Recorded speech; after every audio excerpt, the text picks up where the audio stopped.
Hi, Misha here, and it has been quite a long while since we've had a Valmet to talk about. This one came in. It's a 308 762 NATO on the late style milled receiver, feeding from 20 round mags, 18-inch barrel. And this is the quite uncommon side-folding stock version. So, thought we would look at this, talk about this, just revisit Valmets for some fun. And before that, if you could, please do like, share, and subscribe, and check out the link over on Patreon. With that, let's dive into the Arctic forests. Let's compare the M62 to the M76 here, and let's start with the furniture.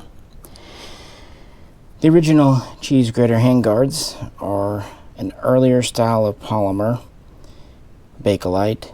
Luckily, this isn't the style that was known for cracking. It's the shinier type, and they have a metal reinforcement. They also leave the gas tube totally exposed, which is good for cooling. It also makes disassembly a little easier too. They retain with a cap in the front with holes in it where you unscrew it. This uses the same cap system, but now we have an updated polymer handguard, and this is really the second iteration because the first was that more fragile plastic on the M71. It's split vertically, left side, right side. It does cover your gas tube, but it's still ventilated, of course, on top and on bottom for that matter. Makes disassembly because of the gas tube a little more complicated, but it gives a lot. It's better. It's a more comfy handguard than this, but they were learning. Likewise, the pistol grip, the original Michelin Man grip, is neat, but it's kind of slim, and it has a metal tube coming down, which gives it strength, but makes replacing a bit difficult. The newer grip is more conventional Kalashnikov looking, checkered sides, more squared off, and it's just hollow in, no metal, but it's a newer type of polymer, and it just has a screw, so it's easier to remove and replace. And then, of course, the stocks. The original tube, for all intents and purposes, is just welded to the back of the receiver. And they do have a fixed stock tube M76 that's not a whole lot different. The one I had was attached to a stamped receiver. But this one being milled, it's held in with a pin, so it is replaceable. This hinge is very Grail style, and by the time this was introduced, the Grail was out. So just as the Grail borrowed heavily from the Valmet, this is Valmet borrowing from the Grail system, and it's good. And this hinge is very precisely made. And then, of course, it leads to our tube stock. The stock piece here is actually a little bit thinner than up here, which I'm sure aids in folding. But it still has that storage compartment. And then, of course, our butt plate area is virtually the same. Interesting that the sling loop welding on both of them is a little crude, frankly, but gets the job done, right? So yeah, that's a comparison on the furniture. So pretty standard controls. You just pull on the stock, and like Grail, it just presses in. Now, this style for the milled receiver folds to the right. The stamped receiver style folds to the left, and it actually has different latching systems. It also has a clip towards the handguard to latch into, but this one doesn't. Pretty standard AK handle. You can charge it just far enough to check your chamber with your safety on, safety down. You have a bit of an extended mag catch with a protector, very Grail style. Straight trigger.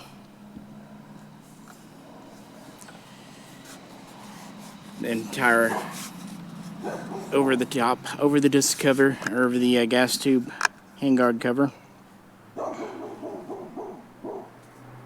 This does have a flip night sight, but what do you want to bet? It's not working anymore. And for the rear,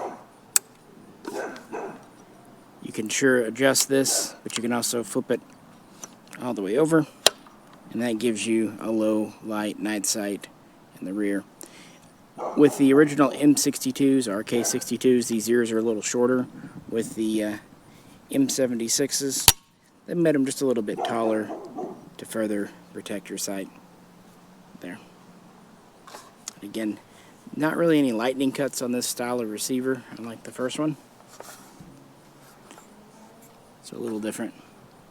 And also I thought it's kind of neat that there's dual slings, loops in the back, one here and one on the stock. And of course it has the standard storage compartment back here. So I'll do it real quick. There we go.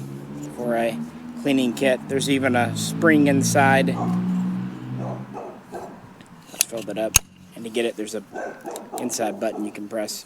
Pretty neat design, and of course this is rubber coated or plaster coated, as usual. Alrighty, let's move on. Other detail points. Both of these have the same 3-prong muzzle device, flash hider, wire cutter with the puka bayonet lug underneath. Interestingly, they're pinned onto the barrel. You see a big pin there. Neither one have a chrome line barrel, although it is cold hammer forged. This is a true 16.5-inch barrel. This one's longer. I'm trying to line up the gas blocks as best we can. You see that the barrel is longer. That's not all M76s. The 223 and the 762x39 have the same 16.5-inch barrel.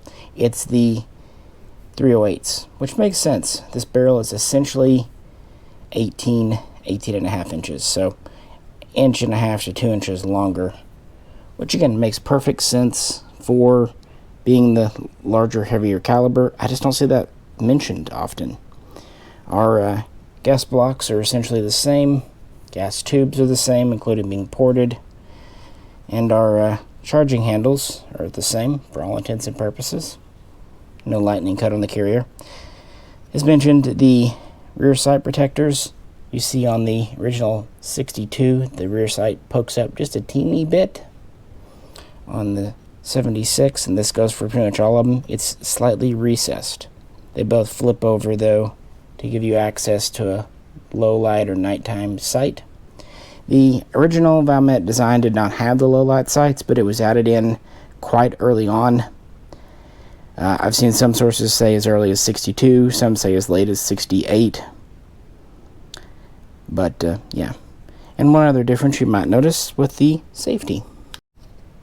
The original safety does have a bit of an extended and kind of rounded shelf here on the bottom.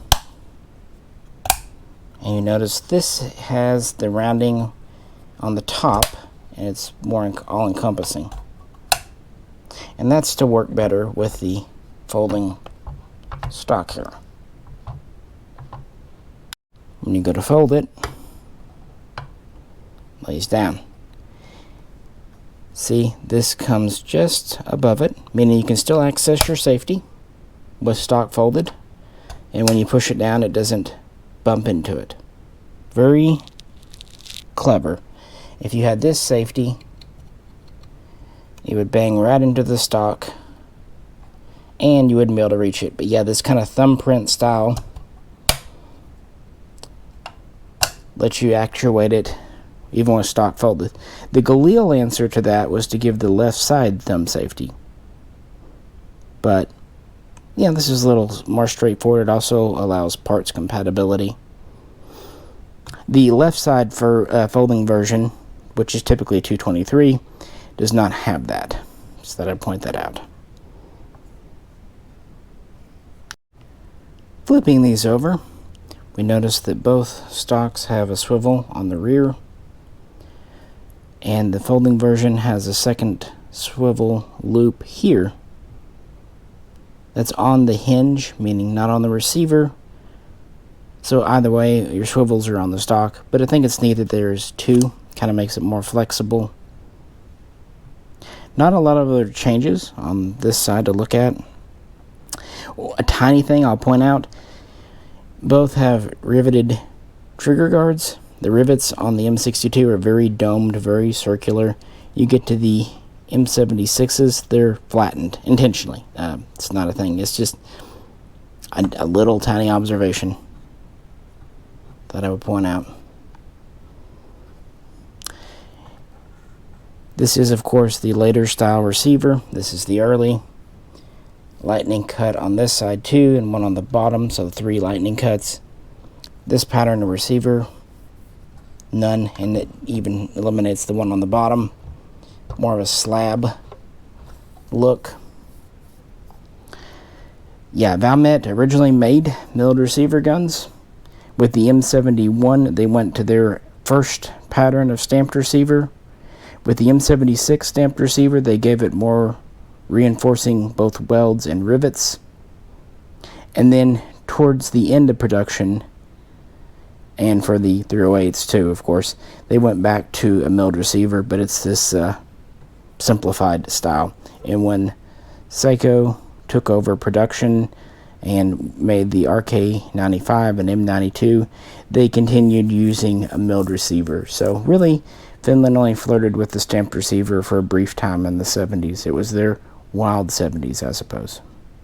But speaking of 308s, let's move this guy away and do some comparisons and talk about the ever so convoluted magazine situation. So now let's compare the M76FS to my M78S. Both are in 308. Of course, 7.62 NATO, same thing for this purpose. Don't at me. And as far as I know, all the 308s were built on milled receivers, at least all the ones we received in the USA. So in the back, you have pretty well standard receiver. There were wood-stocked versions of this, known as the M76W sometimes. This is angled here, which does leave some people to think that it's a slant cut receiver. It's not. It's just, I think the stock overlaps for strength and maybe aesthetics, but plenty of the standard models had those as well. That's what actually makes the side folder more rare. But of course, the sights are different. The rear sight is on the end of the gas tube here, and then of course it's part of the flash hider muzzle device here. It does have a flip sight for use as night still. This sighting arrangement is kind of taken from the M71, along with the gas block style. Still port a gas tube though. Of course, the M78 has a longer barrel, about 24 inches versus 18-19 here.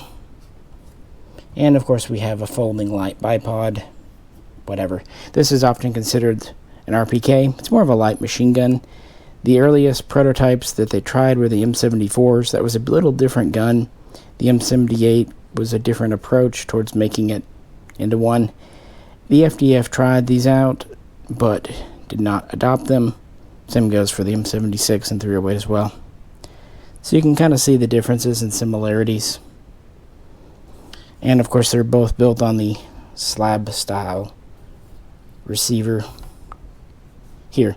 They also both have kind of the flattened rivets for the trigger guard. Flipping them over, yeah, the M78s had this clubfoot stock. It's actually kind of borrowed from the Finnish 62 light machine gun, which itself was partially inspired by the RPD. They use the same pistol grip. This has the standard safety, because obviously not a folding stock. It does have this kind of rubber bumper on the edge of the top cover. Same style charging handle there. Yeah, so on and so forth. Very same. Of course, this also has a kind of cool spring-loaded folding carry handle mounted right in front here, and this does not. But now it's time to talk magazines. Those who know, know. Those who might not have heard of this situation, buckle up, cowboy. The M71 and the M76 and 223 are harsh enough on the mag front. They came with either 15 or 30 rounders back in the day, and nothing directly interchanges. Galil mags can fit, but there's feed angle, feed geometry issues that some have expressed on forums. I'm not going to get into that. I will just say, if bullet setback were to happen, it is a real serious issue. I've had it happen most recently with that Wasser 3.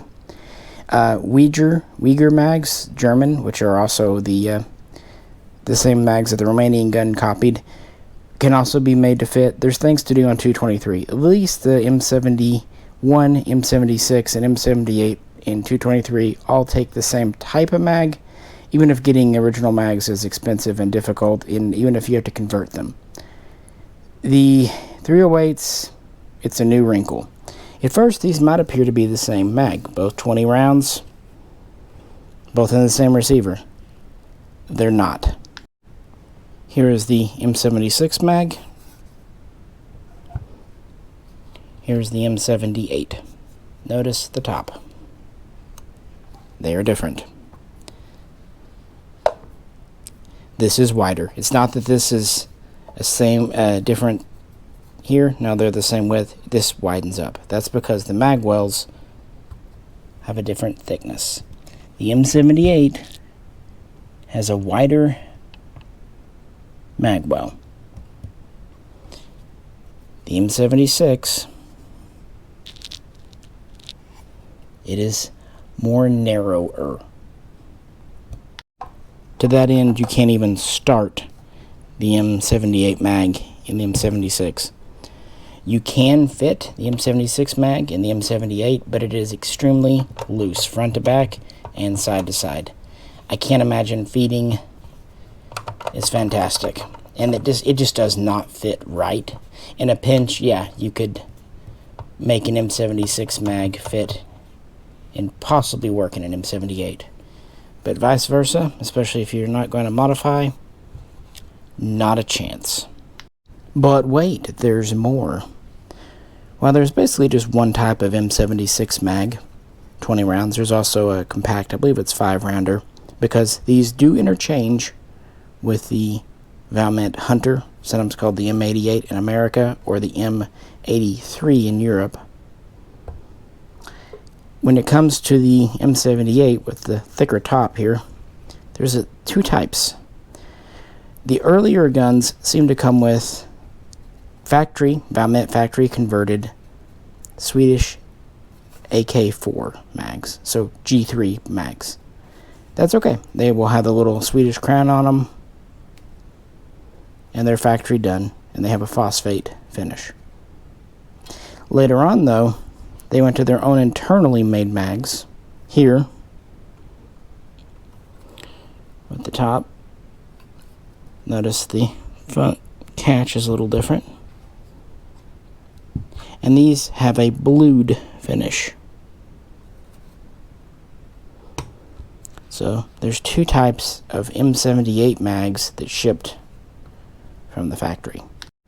Again, the Valmet made mags will not fit the M76. They do fit, of course, the M78. They got a little play in them, but it's fine. So that's kind of the weird mag situation. There's actually two patterns for this gun. Another mag that I see often suggested to convert is a Galil 308 mag. I don't have a Galil mag, but I do have one of the, Pro Mag or knockoffs.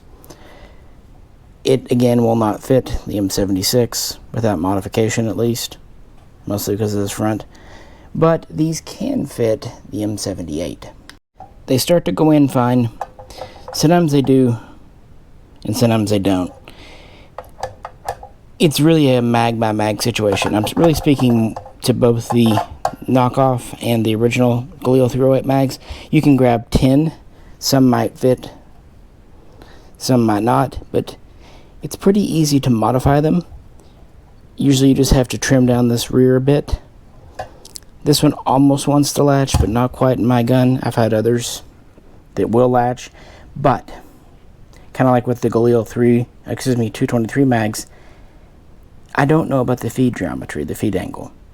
So your mileage may vary, because converted aftermarket or converted third-party mags have a very dubious reputation in the 308 Valmet series. Back in the day, a company known as MCP, Max Capacity Products, made converted Valmet mags. And here's an example, a 30 rounder. Yeah, these were basically G3 mags put together. You can see a seam here to turn two 20s into 130 and convert it to work. Some work okay, some do not. Kind of just depends. The only reason I have this with my gun, for one, it came with it. For another, since this is kind of a LMG, a support weapon, it does kind of look cool with a 30 round mag. But this is just for fun and display, and because I got it. I immediately went out and grabbed some factory mags for reliability. Popping it out and comparing with the factory converted AK4 mag, you can see they followed the same template. I think a lot of the reliability just comes from a slipshod conversion and the fact that they're joining two mags together. That's the size difference there. But at least they weren't destroying super rare valuable mags. I mean, G3 mags. And of course this will not fit the M76 because again it has the thicker top. Another popular conversion fodder mag is this. M14 mags. Today these may not be the most common on the market. Back in the 80s they were. It will fit the M78 mag well, but of course it's a different design. Very little small surface on the back to latch compared to these, and no front nipple. So to convert these you do have to modify the front and back. At least the mag dimensions are okay, but, and I would imagine you want to modify the follower too because of the bolt hold open. That really goes down to who did the conversion, how well it was, and of course the condition of the mag itself, because surplus mags are kind of unknown. It does seem like G3 conversions are the way to go if you don't have the factory mags. But speaking of the M76, if you compare these, they are getting closer together in terms of the top. So M14 mag convert to work in M76? Maybe. But the rear is still too thick. The M76 mag is pretty thin back here, and the M14 mag is thicker. The fronts, where they step down here, are more compatible. I could see this working, but it's going to require a lot of work. You're going to have to modify the rear, add the ledge, add this. It's a possibility. I've heard mixed results, but I wanted to point that out for anyone who has an M76, or for that matter, a Valmet Hunter. So it does seem like M78s have a slightly better mag potential, both in imports from Finland, and we know converting G3 mags, if done properly, is okay. I mean, if the factory did it, yeah, it's fine. So yeah, when it comes to mags, that's kind of the issue. But I wanted to point it out because it is very confusing. Disassembly is the same as any other Kalashnikov, and really specifically like a Galil. But anyone who owns a Galil, you know how tough this top can be. You have the button in the back, but the way they did Valmet's, it's so precisely machined that the cover comes off quite easily. Yet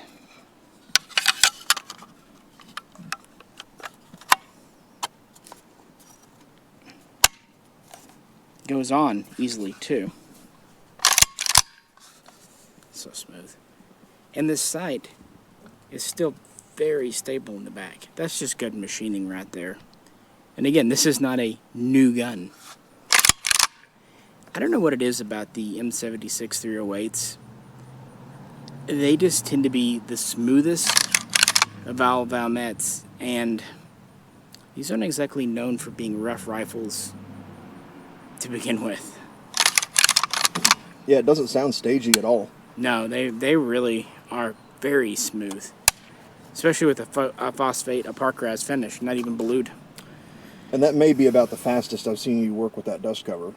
Yeah, and again, it's not loose. You'd expect something that pops on and off that way to be loose, but it's not. And it's even locking into a gas tube that's removable. They're just really comfy guns, really.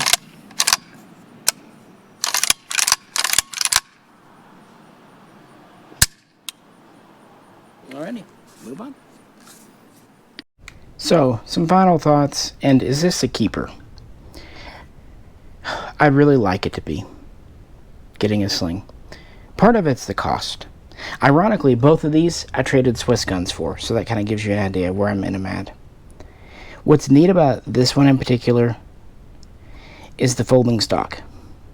This is as close to an M92S as probably ever imported into America, because this style of stock was modified and carried over.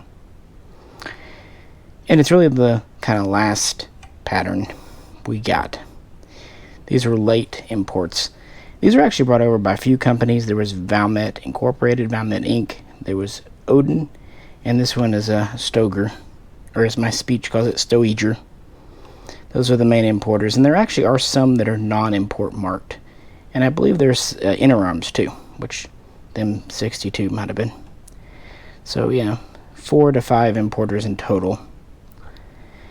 These started coming into America, I don't know exactly when.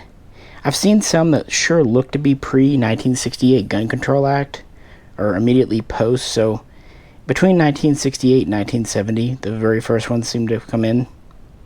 And they were brought over until 1988.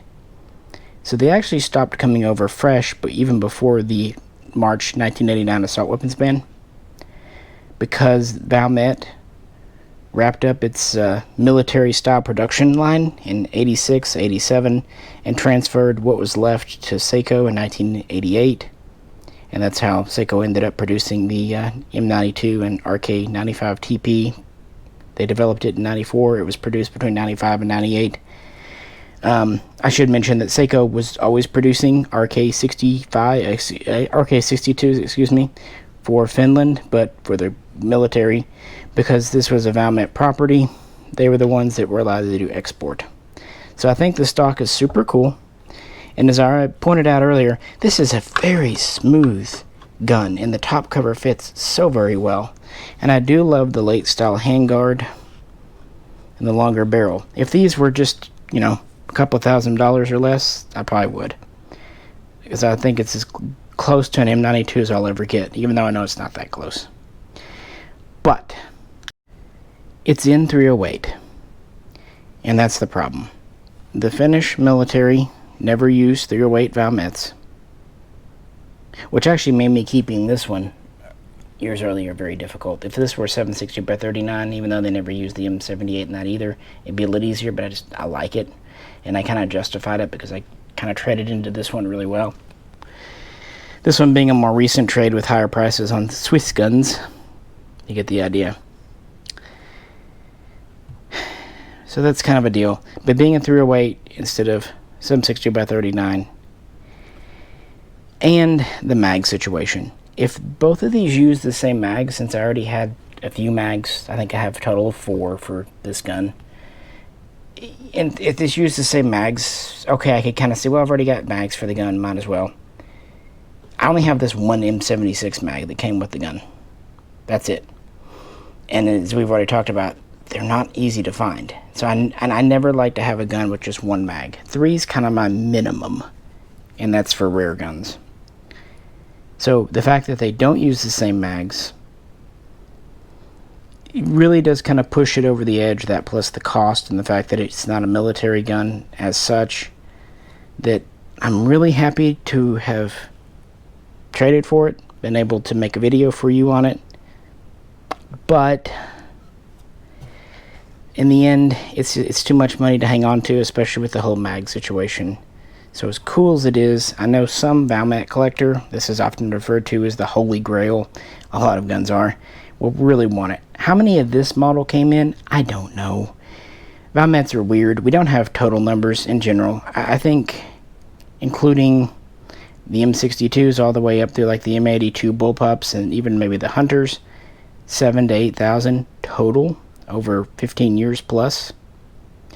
The fixed stock version of the 308, a few hundred, and the 223s are the most numerous, especially the M76 223 fixed stalker. The 223 folder is a little rarer. That's the one that folds to the left. I've had a couple in the past. But the right folding 308 mil gun, some people have said as few as 25. That seems low. Some people have said as many as 150. That means a little high to me. I'm totally speculating only based on serials that I've come across, 50 to 100 of this variant.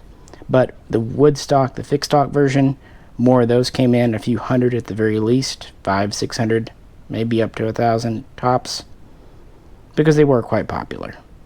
But they were one of many. When it comes to the fixed stocks with the tube, the 760x39 is equally rare. Probably 50 to 100 of those came in as well. Eons ago, I had one of those. They were on a stamped receiver. I would have loved to have kept it. It's one of those guns I wish I hadn't had to sell, but we were in a car wreck and needed to pay off insurance, and you know, that's how life is. And I don't regret it, because we needed a car more than we needed another expensive finish gun, and at that time the market was up. I was lucky enough to get my first guns when the market was down. If you go back to like 2011 through about 2013, the Valmet pre-ban market was as good as it's probably ever been and will probably ever be. Since that time, prices have risen, and risen. And I really don't make a point of talking prices in these videos as a rule anyway, but when it comes to Valmets, it would be completely fruitless. So, reluctantly, as much as I'd like it, no sling for this gun. Oh well. But I'm happy to have more experience with it.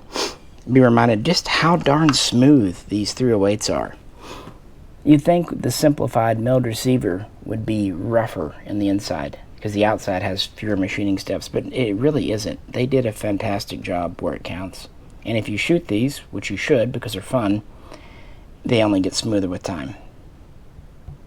And they come apart so easy. The barrels aren't chrome lined, so take note of that. But they do produce pretty decent accuracy. From what people have told me, slightly better than a Galil in 308. Kind of up there. It's still a military gun. This is not a DMR. This is not a sub-MOA gun. But it's going to do better than your average AK. It'll outshoot probably a Sega 308 or a Vepr 308. Kind of hold in there with the Galil 308, if not just a teensy bit better. But these were always expensive in the 80s. Mags were always kind of rare. So that limited their success. And then, of course, when Valmet shut down production, 86, 87, the days were numbered. How many rifles did they build in total? Well, in 2015, the FDF said that they had 350,000 RK62s, RK62 76s, and a handful of others in their inventory. At that time, they were thinking about replacing them, but they decided to keep them in service through about 2035. They had 20,000 RK95 TPs, which are kind of their frontline best version, but most of them are just the older RK62s. Most of the RK62 76s, that's the stamped receiver 760x39 version, were just put into storage reserve in case Russia ever tried to pull something. They did do a modernization program known as the RK62M. It's what you expect. Better ability to mount optics, night vision, some rails going on, updated buttstock, newer magazines for the 308, or excuse me, the 760x39 versions, and I think some of them did have a new muzzle device installed. So currently they're running the RK62M, some older RK62s, some others in the reserve. With them recently having joined NATO, it'll be interesting to see how long the 7.62x39 cartridge stays in service. They were reluctant and never did go to the Russian 545x39. They tested it and decided that it wasn't well suited to their Arctic environment and forest and stuff. They didn't like its performance in the deep cold and also shooting through some foliage. So they kept on using the X39, which a lot of countries did. In fact, some soldiers, once these commercial guns started being made in 308, complained, saying, "Why didn't we get this?" But aside from maybe some testing models, they never did. These were for export, as were the 223s and even the rare 222s.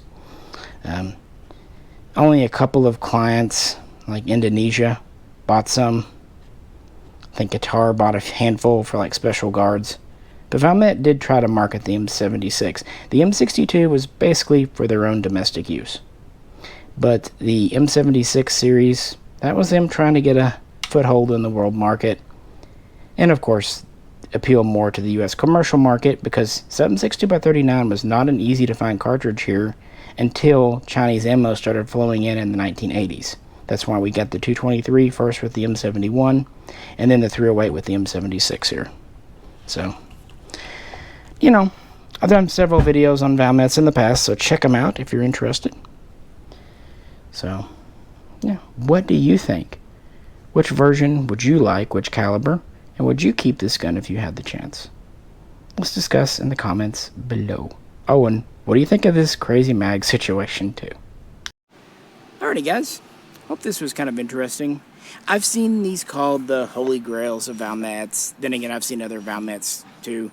I don't think it's quite as rare as people make them out to be. I've seen a handful in my life, but it's certainly not common. This, along with the 7.62x39 M78, and just the early generation M62s, I'm trying to think of some other rare ones, are probably on about equal level. Not to mention the 7.62x39 M76 tube stalker. All very small numbers, probably because of cost back then, and also just desirability. You know, handling it here, even though it's a folding stock, machined receiver, 18-inch barrel, it is not very heavy feeling. Feels pretty light.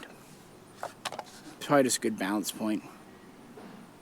But, as I said, these aren't perfect. Non-chrome barrel, the mag issue, some versions having firing pin issues. I want to give a really realistic perspective on Valmets. I think because we haven't had them since the late 80s, they've been mythologized. And I'm not saying they are not excellent, well-made guns. They're from Finland. But, like anything man-made, especially mass-produced, they have their faults and flaws. And it's a shame we never got any of the M92Ss. This is about as close as you're going to get, mostly the stock, because this would be the kind of jumping off point for the RK95 TP. But with that, do you own a Valmet? If so, which one? Or have you ever shot one? And if you don't, if you could pick one just to own, money not being a factor, which variant would you go for? Let me know in the comments. With that,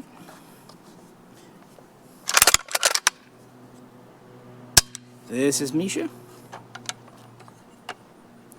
and we'll catch you very soon next time.